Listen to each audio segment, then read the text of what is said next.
Le fameux mythe du blocage du détroit d'Ormuz par les Iraniens. Alors il m'est assez exaspérant à chaque fois qu'il y a une crise avec l'Iran d'entendre le fameux thème du blocage du détroit d'Ormuz par les Iraniens. Alors il faut rappeler que le blocage du détroit d'Ormuz par les Iraniens n'est pas possible d'une manière militaire, hein, au sens police militaire comme on peut le concevoir. Ça, il faut le dire tout de suite. Tout simplement parce que la marine iranienne ne faisait tout simplement pas le poids. D'un autre côté, ça ne veut pas dire que les Iraniens n'ont pas certains atouts, dont certains seront à peser par la suite. Alors, le premier, par exemple, c'est les vedettes rapides.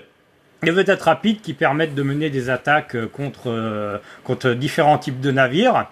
Alors, là encore, c'est à jauger dans la mesure où ces vedettes peuvent être détruites. D'ailleurs, ça a déjà commencé par les Occidentaux. Après, il y a bien entendu la capacité balistique. Alors après que l'Iran ait perdu quelque part sa capacité à lancer des missiles régulièrement, peut-être ponctuellement il y aura une possibilité encore d'envoyer par-ci par-là des missiles pour perturber le trafic. Après l'autre point, ça tiendra par contre dans la réserve de drones, où là la capacité de gênance, si l'on peut dire, est encore importante. On peut également parler des petits sous-marins dont dispose l'Iran. Alors ça, par contre, je suis plus sceptique dans la mesure où, certes, c'est une arme utile, mais d'un autre côté, j'ai bien peur que ça soit assez facile à repérer. Donc, à voir par la suite. Enfin, pour conclure, les deux éléments les plus en faveur de l'Iran au niveau guerre de l'histoire, c'est d'abord les mines.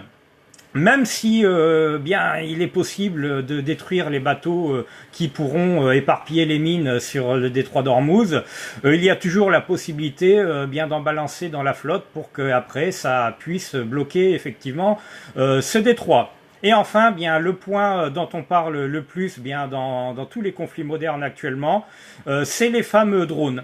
Les drones marins qui ont montré leur efficacité contre les navires russes par l'Ukraine. Donc ça, c'est vraiment le point qui va peser et qui réserve certainement pas mal de surprises par la suite. Voilà.